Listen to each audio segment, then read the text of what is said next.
Good afternoon. Thank you for joining us. I'm Robert Baylor, Director of Communications at NUCA. Welcome to our latest webinar. First, before we begin, some webinar housekeeping for attendees. Today's webinar will be recorded. It will be available in the next few days on NUCA's YouTube channel and on our webinar webpage, both of which can be accessed via nuca.com. Now about your WebEx Meetings webinar screen. There are two buttons on the lower right-hand side of your screen titled Participants and Chat.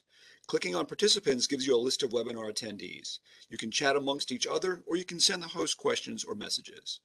All participants are muted upon entry.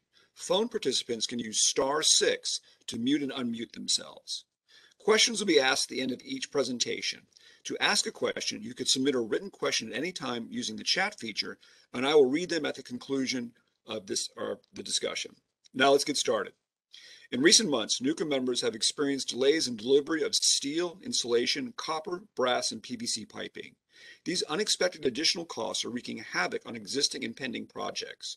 What is the government and Congress doing to address this crisis, and what can NUCA members do? The industry experts joining us today to discuss the current material shortages being faced by our industry's contractors include NUCA CEO Doug Carlson, and also our panel's moderator, NUCA of New Jersey, Sean Farrell of Cohen Segelius in Philadelphia, Pennsylvania, and NUCA's Government Affairs Lobbyist, Zach Perconti. Each will offer their own unique observation of the current state of this supply crisis. Thank you all for joining us today on this special NUCA Webinar Wednesday. Doug, I turn the webinar over to you. Well, thank you, Bob, and thank you everybody that's joining us and or who will be viewing this webinar later via recording. This is an important issue that everybody has been raising over the last 6 to 8 months. I travel the country talking to our chapters and talking to them on the phone, and have briefings almost weekly from our government affairs team. And this, continues to be a #1 topic. 6 months ago, this was just a hindrance to a lot of our members in delays or rescheduling or moving around projects. But in the last few months, it has really become a cause for unemployment for some in many cases. So we wanted to make sure, 3 or 4 months ago, we did one of these webinars and we talked about the shortages that were coming, and we talked about some remedies. But we need to have another briefing for our membership because we want to brief them on the many things we're doing legislatively with this administration and possibly in the next legislative bills, but also give some updates and some conversation with our legal team on some remedies there. So as everybody knows, materials are either non-existent or if they are available, they're in another part of the country. And it's becoming a shortage that is, as I mentioned before, becoming a serious problem in shutting down job sites and even causing unemployment for some. We know this crisis will not be solved today or even in the next month. But again, our call today is to talk about what we're doing for our membership. Government has its responsibility for some of this, from last year's pandemic shutdowns to different state laws restricting, say, trucking or even local ordinance prohibiting more than 3 containers from being stacked to a lot of different scenarios. But government isn't always the answer, and manufacturers are also part of the solution. But again, as we said, we do not have all the answers today, but we want to brief you on our efforts both legislatively and then also contractual topics to protect your businesses. As Bob mentioned, we have Zach Perconti, one of our NUCA's lobbyists, who gives a brief introduction on what we are focusing on with legislators and what we're doing with this administration in the ways of talking to the different departments as well as the chief office. And then we also have NUCA of New Jersey's counsel, Sean Farrell, who was on the previous webinar we had on this, who will kind of give us some updates on some potential contract laws and how that can be concerned, some things that you need to address in your orders.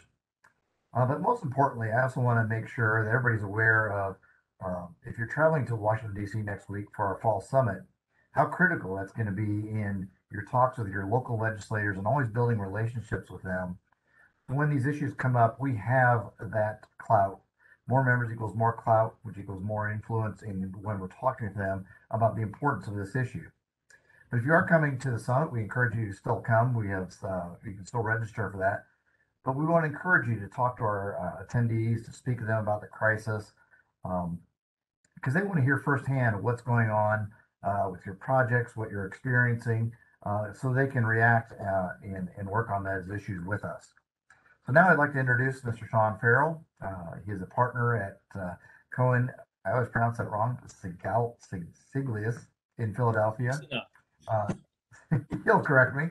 He's represented general contractors, owners, construction managers, and developers for more than 20 years in construction-related litigation. He is also the counsel for the NUCA of New Jersey, and we're glad to have you join us. Sean, turn it over to you. Thanks, Doug. I really appreciate the opportunity to speak here and to the membership, because I think it's very important. And I get the questions that I'm sure we're going to have here today addressed to me all the time. I am an owner of a construction law firm. We specialize in construction law. We have 76 attorneys over 8 states. We have a national practice. Trust me, everyone has the same questions that you guys have concerning what are we going to do with these rising prices in material that are affecting performance of the work, and at times also perfecting or impacting the time of performance. I've had a lot of clients recently call me up and say, the project, because we couldn't get material delivered, got delayed. And in that delay, I lost 4 or 5 guys from my crew. And now my fear is they're going to call me back and I won't be able to get those guys back. And so what we want to do is we want to get in front of those issues, because as my clients have expressed to me, they want predictability. And isn't that what we want? You can go to the next slide. That's a old picture of myself. I'm a little bit more gray and all candor for everyone on the line. But you want predictability in the outcome. If you do X, Y, and Z and something happens, well, can you be assured of A, B, and C? And the answer to that question, because I get it all the time, lies in your contract. You have a freedom to contract, and that's what every judge will tell you. So you got to be careful what you sign. Now, we have a myriad of people on this call, and so I'm going to try to address a broad array of possible scenarios. There's one scenario where you're a prime contractor on a public job. We all know we can't negotiate the terms and conditions of that contract. It is what it is. But no, if you're a subcontractor on a public job, you're freely able to negotiate the terms and conditions of your contract. Yes, the general contractor is probably going to want to incorporate his contract down to you, but that's you accepting that term and condition. It's negotiable. How much of it you accept is up to your leverage point. And the most important thing in any contract is the price, right? If you estimate the cost of this job is going to be $500,000 and your price is $2 million, sign off from the webinar. Don't worry about the terms and conditions of your contract. You've probably got enough money in that contract to cover you. But if you're running on 10% or less for profit and 10% or less for overhead, well, then it's very important what your contract terms and conditions say. Can we go to the next slide? So what I want to tell you is how you can manage your risk. Even if you're a prime contractor on a public job, you can manage your risk simply by subcontracting it. You can subcontract the risk away if you think material costs are going to move quickly, or you don't want to bear the cost of that possibility. You can subcontract and make that subcontractor have a performance bond so that you know the work's going to get done, or you have deep pockets to go to. And if you're the subcontractor on that job, well, then you've got to be concerned about these contract clauses, okay? And trust me, I represent probably more subcontractors than I do general contractors, but I've been doing this for about 26 years. The firm represents maybe 1,500 different clients. So we have a wide array of clients that are subcontractors and general contractors.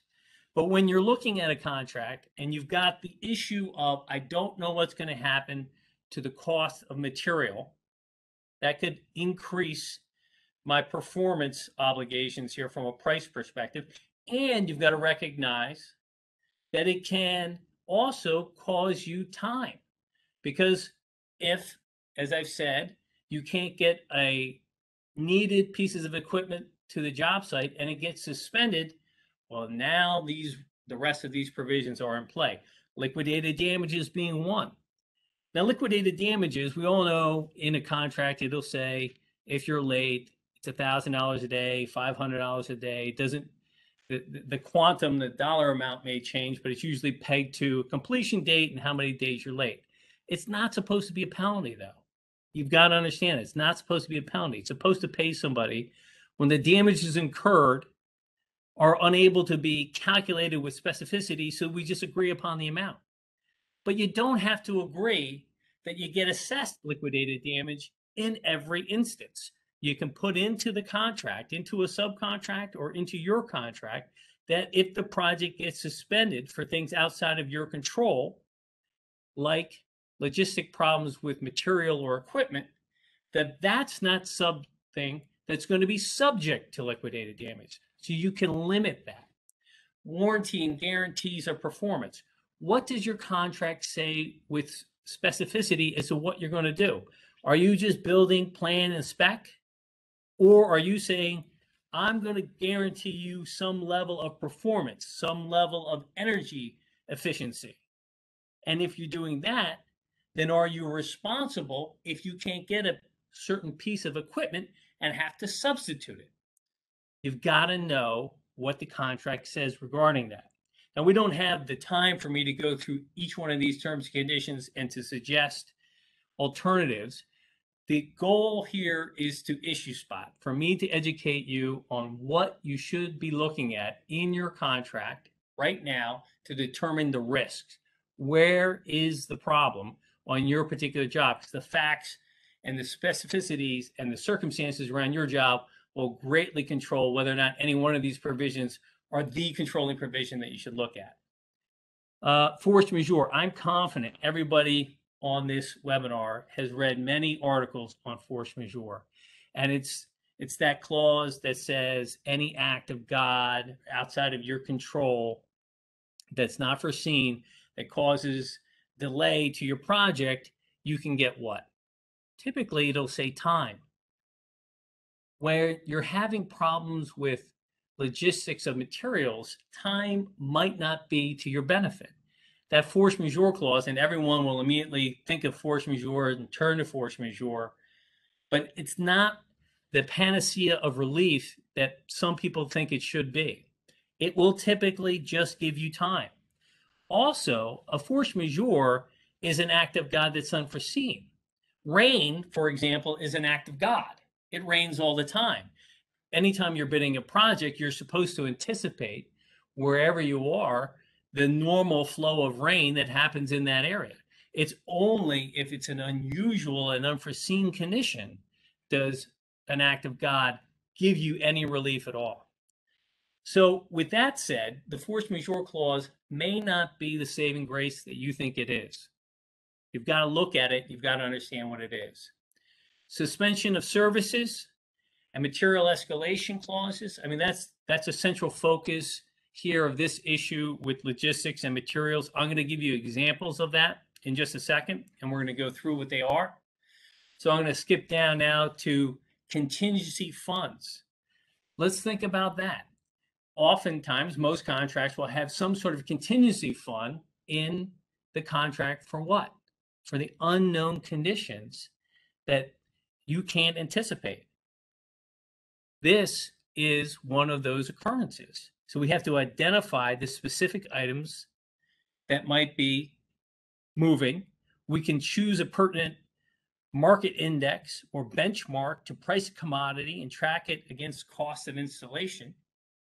And we can do those things within the contingency funds so that they can get used appropriately to provide you with relief when we agree that if the cost of material goes above some agreed upon threshold, that there's going to be a price adjustment.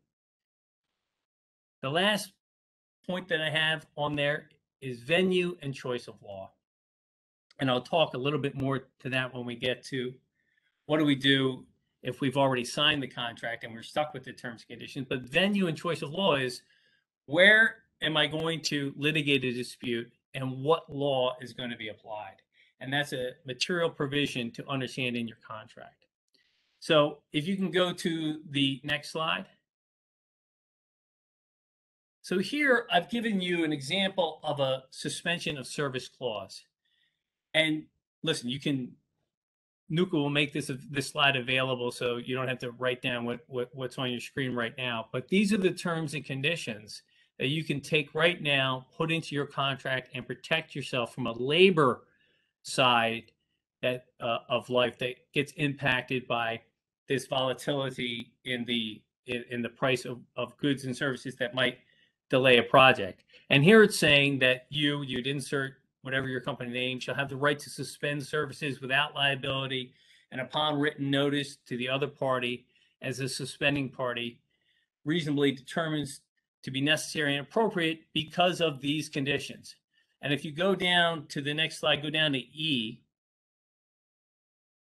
you'll see I've inserted several different occurrences. They don't all have to be accepted. It's what fits your particular situation. But E says, as a consequence of supply chain disruptions, including without limitation, labor and material shortages. And then it goes on to say what you can do, meaning, listen, so I can suspend the work. If you're going to call me back, if you go to the next slide, if you're going to call me back, it'll be at an additional cost. Or if you don't tell me within a specific amount of time, I don't have to come back. And that's important because many contracts will automatically, if it doesn't speak to it, a court's going to determine what's reasonable. Or two, if it does speak to it, it'll often put the burden on to the contractor to say, I get to suspend it, and whenever I want to call you back, you have to come back. I had several contractors on the World Trade Center when it was being built go through just that very issue because of design changes and issues with variances and permitting. That project got a delayed start of about 3 years. And then if you were a subcontractor and you weren't needed towards the back end of that job, you could have been 4 years out. And the city of New York was saying, well, come on back and do it at the prices and the wages and the material costs that you put into the original bid. If you don't see these risks coming, they can have a detrimental effect to your company. If you can go to the next slide, please. Next slide. So that's just an example of a suspension of services clause, which relates to the labor component of your contract. Here, I'm going to give you examples of material escalation clause. This one is specific for a proposal. I can't tell you how many times I've seen contractors put out in a proposal a price with no limitation to the time, as if they're offering that price to the owner or that price to a general contractor for an unlimited period of time. I'm in a current litigation where a steel fabricator provided a price in 2018 and the owner just filed for injunctive relief. It just got denied last week, but it's still in a breach of contract, so it's still in dispute. But they asked for an injunction for specific performance of a proposal that was provided in 2018. So the owner is going back to prices in 2018 because the proposal was written incorrectly and didn't have in it limitations of time or limitations, as this one does, to COVID-19 or any other instance that you can see.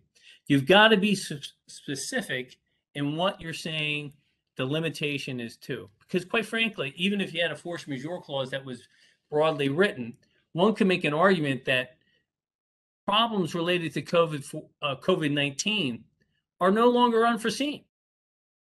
You can anticipate them. It would be like the example I gave of rain happening on a daily basis, and COVID-19's been here and for the last 2 years, and we all know of it. What's unforeseen about it?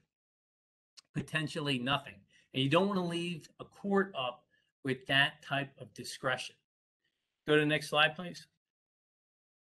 That's just following up on, go to the next slide. So that's a clause that you can use for your proposals. Again, it's the starting ground. You should take it, you should look at it, you should call an attorney, you should have it crafted and tweaked for your particular instance, but it's a starting ground to get the right provisions into your contracts. This material escalation clause is for change orders. Again, you may be negotiating change orders, and in the interim, the prices are moving around. Are you locked in? Well, not if you include this type of language. So I recommend that you include that. And then if you go to the next slide, I have a material escalation clause for your contract itself to put in there to protect you, to say that the contract time, contract sum can get changed. You can tie it to different price indexes if that's more appropriate, or if that's where you have to negotiate it with the owner. There are a myriad of ways of drafting these clauses so that both parties are upfront with each other, transparent with each other, and not trying to take advantage of a situation. And I think when I talk to owners, that's really what they're concerned with. They understand, they're watching the news, they understand what's happening with getting a shipment that may be coming into the port of LA, and it's going to take an extra month to get it onto a truck and get it over to the East Coast or somewhere in the Midwest. But that doesn't mean that they are not worried about contractors trying to take advantage of a situation and say, well, I had a bid bust, I missed the price initially, and now I get this opportunity to make everything right. So include these clauses in your contract to the extent you can. If it's a public job, like I said, and you're the prime, at least know where the risk is, or know how to go back and try to negotiate something fair. Any owner could change the terms and conditions of their contract. That will take, and Zach will talk to that will probably take some pressure from up above, and some politics involved in it, but it can happen. I've had some good success with the DOTs in the states that I work in, which is in particular New Jersey, but also New York and Pennsylvania, with their reasonableness of trying to go back and understand that material costs are going up, and that the contractors are just trying to, not take advantage of a situation, but react to a situation that's being forced upon them. You can go to the next slide. So the next question that I usually get when talking about these types of issue is, okay, that's great for the next contract, Sean. Thanks. I'll look at the contract and I'll understand the risk, and I'll price my contract accordingly for the risks that I have to take on a public job if I can't change them, or I'll subcontract it down, or I'll negotiate my subcontracts if I'm a subcontractor. But what do I do when I get a contract and I've already signed it and now this is happening? And I'd like to tell you that the next slide is going to be the Rosetta Stone and solve all your problems, but it's not going to be. If you can go to the next slide. If you have a contract that doesn't have an escalation clause and it doesn't have a suspension of services clause and it is for a lump sum and is requiring you to perform, and the owner's being unreasonable, you've got limited choices, and each one of them are fact intensive, and the resolution will vary greatly based upon state law.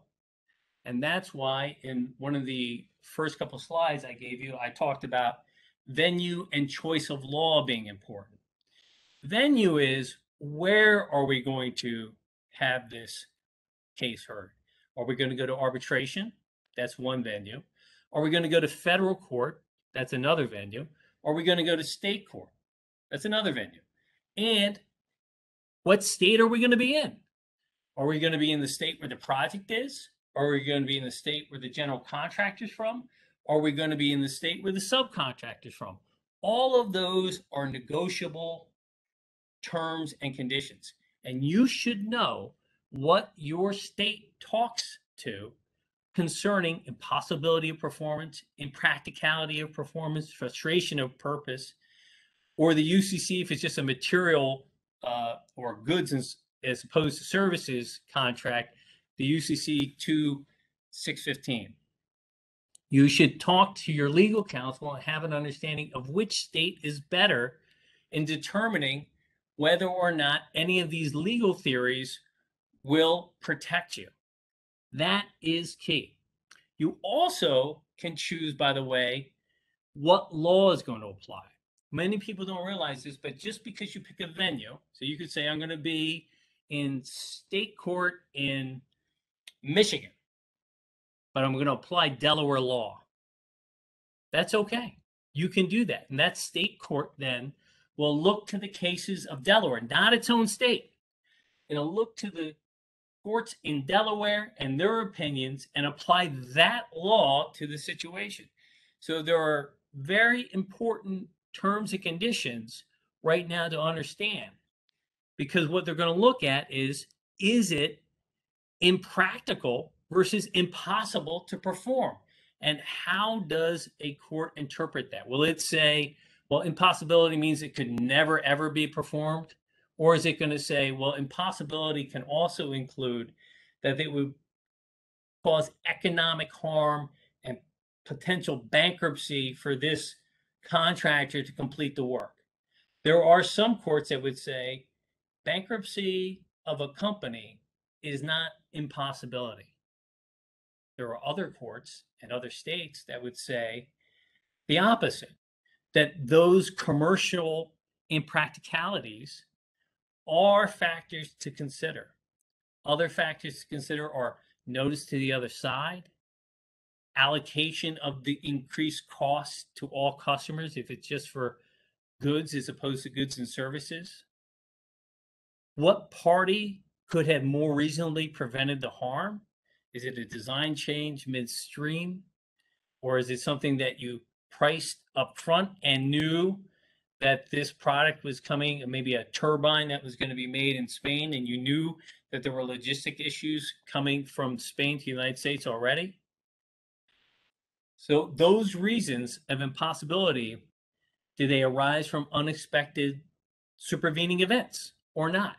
And how will courts determine that? And that's why it's important to have that type of understanding of your contract, even when it's on a public job, as to where you should be and how you're going to protect yourself. So next slide. So that's the overview that I wanted to give you. I think I stayed in my time frame, Doug, to give Zach sufficient time and for me to answer any questions for anybody who might have a few on anything that I just talked about. Thank you, Sean. Yeah, Doug had to take off for the airport. Let's open the webinar for questions. You can use the chat feature to submit a question, and I'll read the question to the presenter. I see I already have one.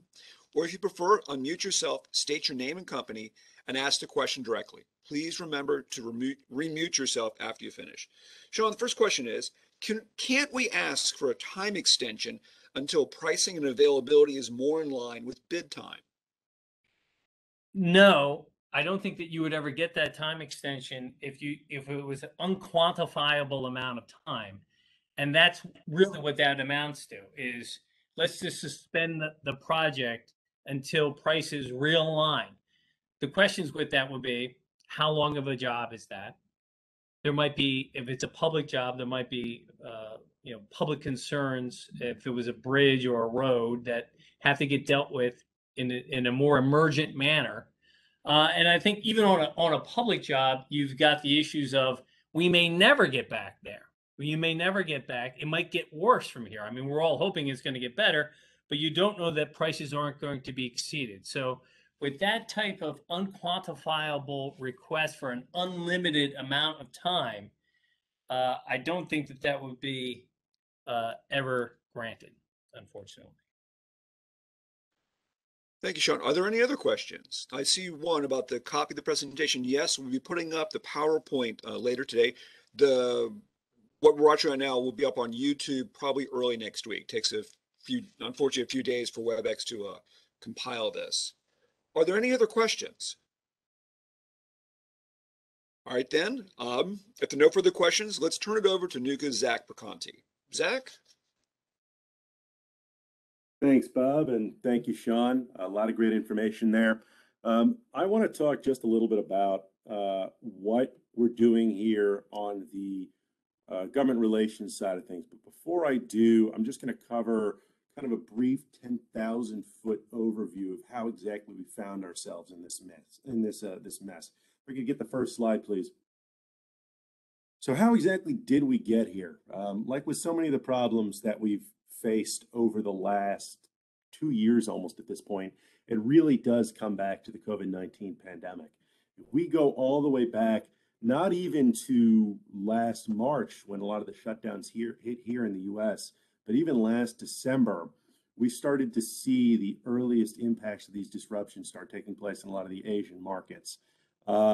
We started to see factories close under lockdown restrictions. Some of the Asian ports experienced multi-week partial terminal closures as a lockdown to prevent the spread of COVID-19 among the workforce there. And as we started to see the impacts of COVID being felt in the United States, a lot of these overseas factories scaled back their production due to reduced demand in the United States. We all remember what that time was like. There were major disruptions to every segment of the U.S. economy, and manufacturers adjusted their production accordingly. We've seen this as kind of the root cause of shortages in all sorts of different areas due to reduced demand. One of the ones that everyone who's tried to travel at all this year has felt is rental cars, for instance. But this really was a knock-on effect that touched every segment of the global economy.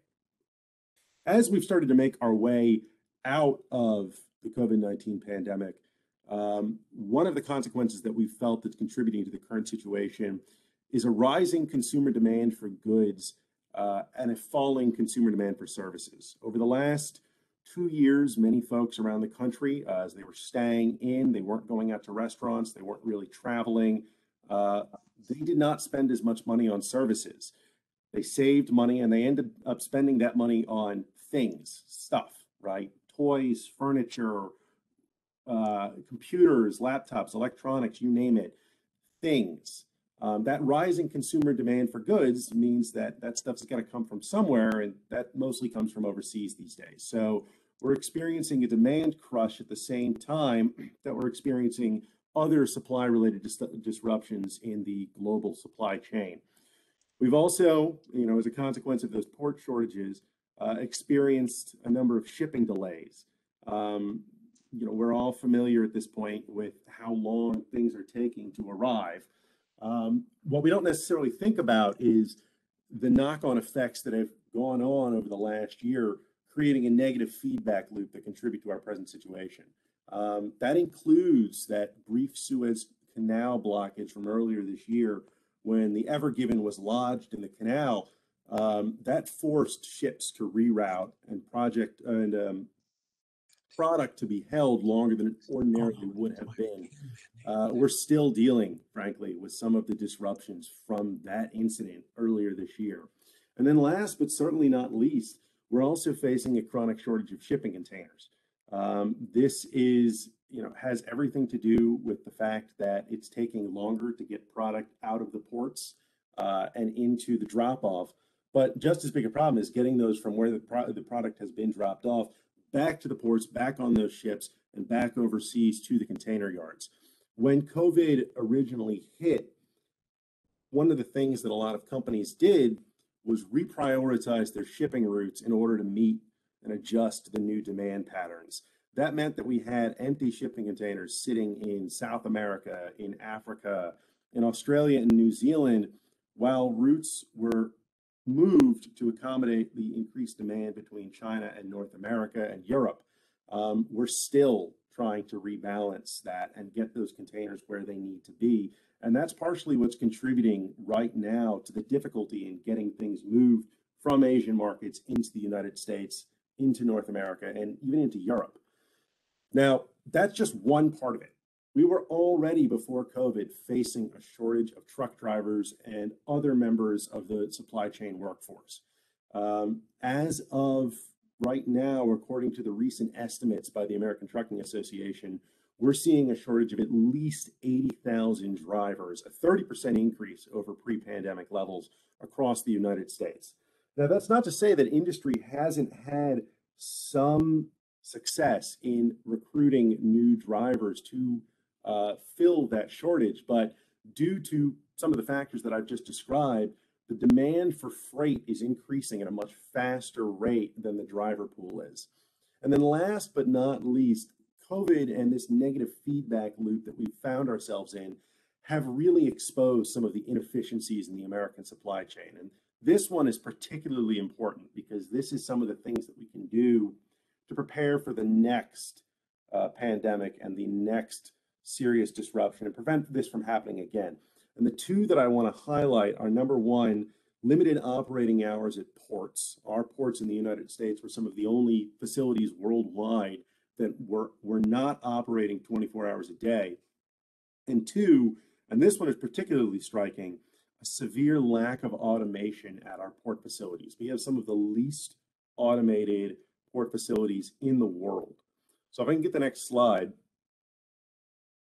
So I want to talk, before I get into this a little more, about the infrastructure bill really quickly. I know that I've heard concerns from a lot of folks about this bill that we've very strongly supported here at NUCA and helps negotiate and craft all throughout the process. I've heard some concern, well, if Congress passes this, isn't it just going to exacerbate the material shortage? And the good news is it probably won't. The thing is, we're not going to see a lot of this money hit the markets until ideally this situation is sorted out sometime in the next year or two. And I'll get into that a little more in a bit when I talk about where this is going and what the path out of this looks like. But there are a few things in there that are of interest to us in particular when we're talking about supply chain issues. I've included some numbers there over some of our priority markets.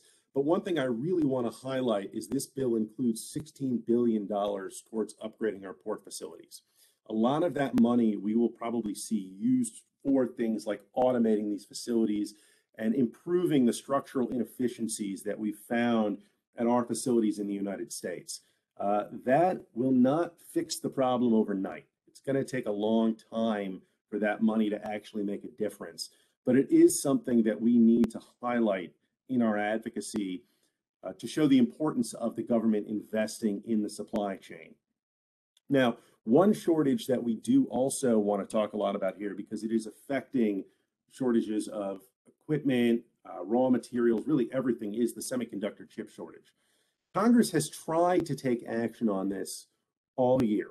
We have seen numerous bills come out of the Senate that would consistently allocate around $50 billion to boost domestic semiconductor manufacturing. But that's stalled in the House.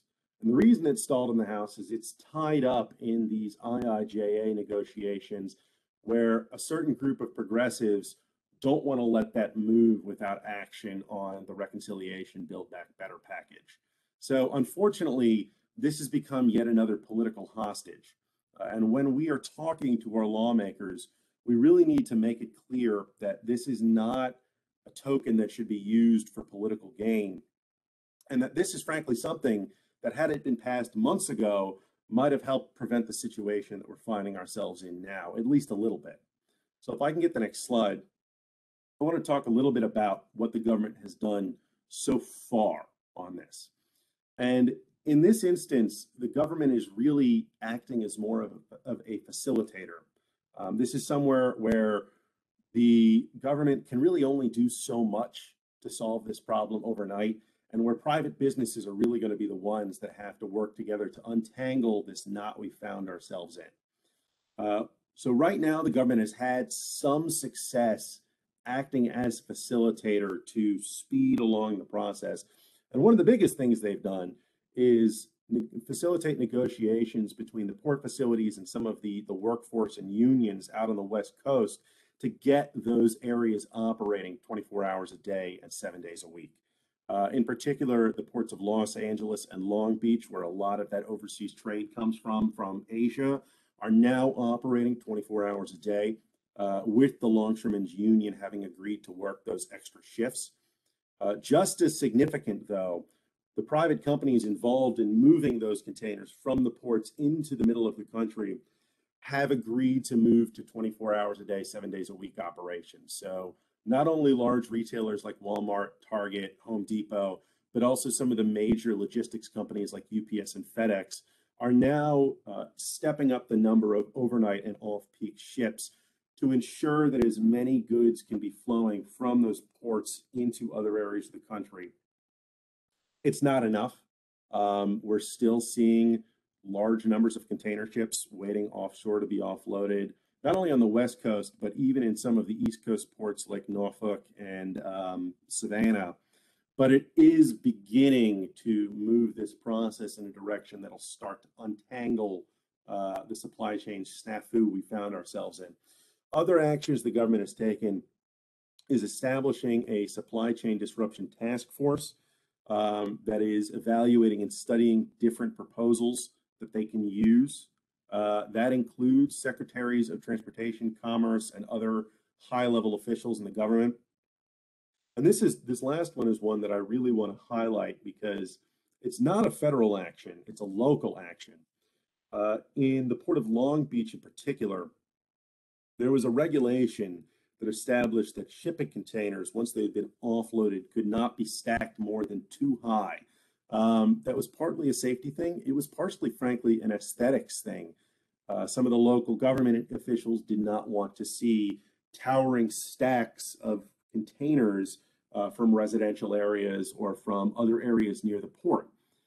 That is an example of a burdensome regulation that has been temporarily relaxed in order to smooth the crisis we found ourselves in. Containers take up a lot of space. We don't have as much space available as we need right now. They've relaxed it from 2 to 4, effectively doubling the capacity of those yards. If I can get the next slide, though, I'm going to talk a little about the whole host of actions that can and do need to be taken in order to really get us out of this mess. Number one, just going back to that shipping container thing, they can further relax restrictions on those. They've gone from 2 to 4. They could go as high as 6, frankly, without compromising safety. That is a local regulation that, if it were adjusted, would once again add another 2 times the capacity to these overloaded yards and allow us to take those ships that are sitting off the shore and move more of those into the port. But that's just, from the end of the supply chain, right? How can we address some of those material shortages that we're currently facing? One of the things that not only NUCA, but a lot of the other industry groups, AGC, ABC, are coming together to advocate on behalf of is some temporary tariff relief on raw materials. We're talking lumber, steel, aluminum, other construction components. A temporary relief of these tariffs would make it easier for these materials to make it into the country for construction projects and bring down the final cost to our industry. Is that going to solve it by itself? No. But will it slightly dial back the problem we're facing? Yes, that is one proposal that Congress could take action on and that the administration could take action on to provide some level of immediate relief. When it comes to other regulatory relief, frankly, this is not something where we're searching for a silver bullet. We need to throw whatever we can at this problem to try to get ourselves out of it. There is no one easy solution. And frankly, what we can do and what we are asking for is all-out effort, look at as many regulations as possible that we can relax to help ports and freight move goods more quickly. And that's going to take a combination of state, local, and federal efforts. So when I talk about these shipping containers, the reason I keep coming back to that is something that local governments can do to lessen the supply chain crisis we're finding ourselves in. Likewise, they can approve temporary container yards just to give these port facilities more space.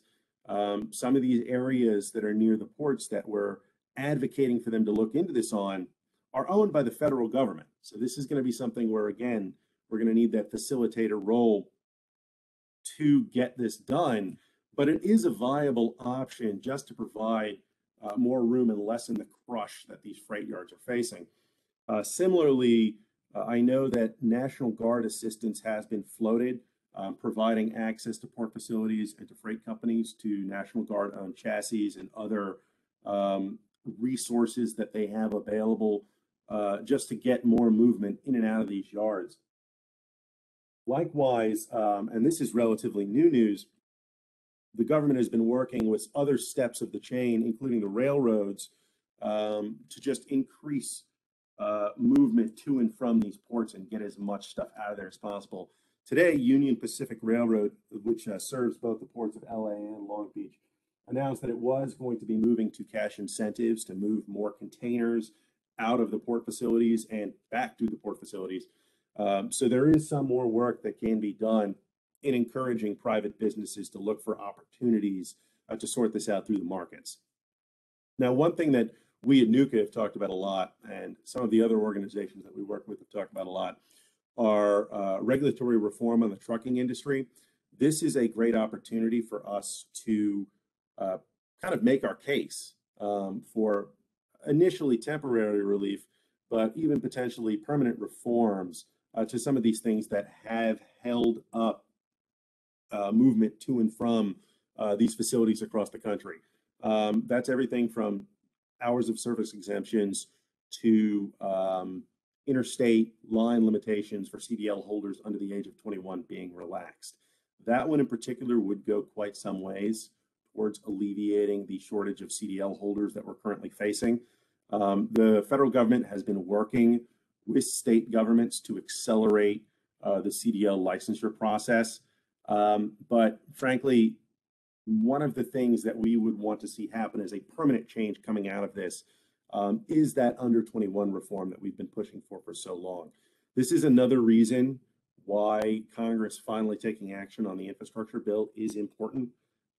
Earlier this year, there was a standalone bill, a bipartisan standalone bill, the Drive Safe Act, that we did do some engagement and support on that would have created a pilot program to allow this. A pilot program is a little different but fairly similar, is included in the bipartisan core infrastructure bill. So again, another concrete action that Congress can take that would help us alleviate this problem. Another thing that we're hoping that we'll see some action on fairly soon. So if I could get my last slide here. There is no silver bullet to solve this problem. Unfortunately, it's going to take a lot and it's going to take time.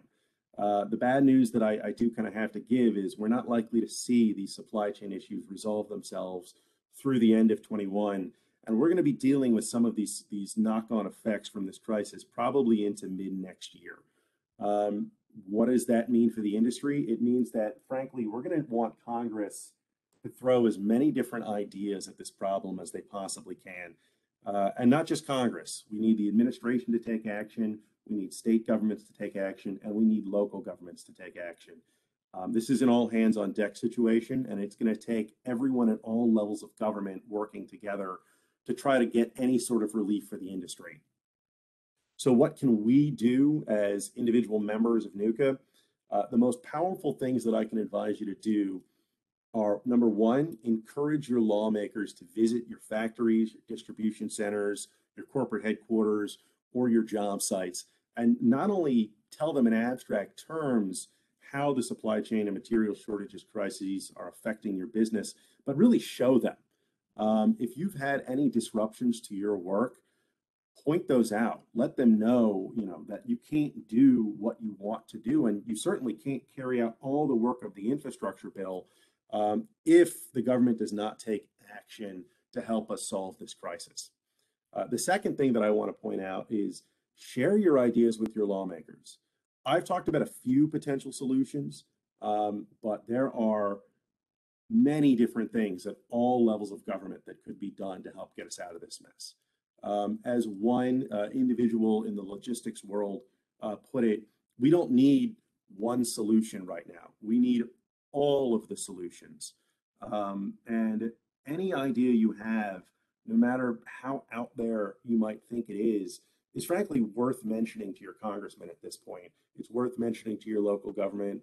It's even worth mentioning to state or federal Department of Transportation officials, just to put it out there as a potential solution. You all are professionals in this industry. You know these problems firsthand. I'm sure that a lot of you have thought up of ways in the past that we could make this process more efficient. Now is the perfect time to share those ideas and thoughts with your lawmakers. And we have the perfect opportunity coming up next week. If your chapter is participating in our upcoming Washington Summit, I encourage you, if you're not already registered, to come into town next week. We've got a lot of meetings lined up with members of Congress, even with the ongoing COVID restrictions. And we have quite a few coming to speak at our receptions. It would be a great opportunity for you to share some of these thoughts with your lawmakers, And I would love, I'll be there to sit down and talk with any of you about the difficulties you're facing and any ideas that you think that we as a national organization should be presenting to Congress and the administration to solve this problem. So with that, I think we have a few minutes left for questions. Thank you, Zach. Let's take some questions from our guests. You can use the chat feature, or you can unmute yourself, state your name and company, and ask the question directly. And I would urge, especially urge what Zach said. I used to work in Congress, and we would take the ideas from constituents and we would share them amongst each other. And it was always amazing to hear a particular story that you shared or talked about with your member, and they would share it with another one on the floor of the House. So the ideas and thoughts about that you have out in the real America do make it here into Washington, but that's only if you end up sharing it with us. As well, to here at NUCA, if you come across issues or problems, let us know. We're the ones who are a conduit of this kind of information to Washington representatives, and they do listen to us and they do take those concerns. I also, as well, to mirror what Sean said, we have an excellent opportunity next week in Washington Summit for you to come here to Washington and share firsthand what your company is experiencing with your own lawmakers. And with that, Hey, Zach, it's Sean Farrell. I've got a question. Go ahead, John. I was wondering, because we're next week, we're going to go down to Washington to talk to federal legislators. Is there a way to impact from the federal level down to state and local level? Like maybe, I don't know, what's the likelihood you could tie any change that you're wanting to impose to some sort of funding bill that would come through or down? Is there any way to do that? Or how do you see it likely? Certainly anybody doing federal work, that will help, but also, people doing more municipal county work. Is there a way to effectuate that? So that is a great question. And right now in the conversations around the infrastructure bill, we're kind of at the stage where with that major bill, there's not really an opportunity to open it back up. It's kind of waiting for some eventual vote once they're confident that the House has enough to get it across the finish line. That being said, as a consequence of how that bill was written in the Senate and how it was advanced procedurally, they were never actually able to make any technical corrections or minor amendments that had fairly large agreement throughout the party. So both parties in Congress. So there is an opportunity at some point for them to potentially revisit that bill. And that might be an opportunity for us to get some of the things that you brought up into the funding conversations around the infrastructure bill. This is the perfect sort of thing that you should bring forward in Washington Summit as an idea for your lawmakers, because as far as I know, it hasn't really been discussed yet. Congress has been so laser focused on this debate around reconciliation and the core infrastructure bill that they haven't really done all that much on the supply chain and material shortage crisis since earlier this year. The Senate, had spent a lot of time this summer laser focused on the chip shortage, for instance. And then once they moved it into the House, it's kind of fallen by the wayside. So there is absolutely an opportunity to talk about these things at the federal level. It would be a great thing to discuss in your meetings. But this is also an area that, especially when you're looking at contracts being drawn up between municipalities and the states, where these conversations really need to come into play. That might actually be your best avenue of success rather than trying to get this done from the top down at the federal level. Are there any other questions? We're almost at top of the hour, and I know people have other meetings planned. And if there's nothing else in the chat feature, no one's going to unmute themselves. Thank you, everyone. Let's go ahead and wrap this up. Thank you very much for your time today to participate in this panel. We would also like to thank our national partners for generously supporting NUCA and our monthly webinar series. Today's webinar has been recorded. A recording of this webinar will be also made available on NUCA.com website and on our YouTube channel over the next few days. We also put up the PowerPoint you watched this afternoon at nuca.com/webinar. If you go to our front page, you'll see where our webinar subpage is. Thank you for your time today to join us for this special webinar Wednesday and for supporting NUCA.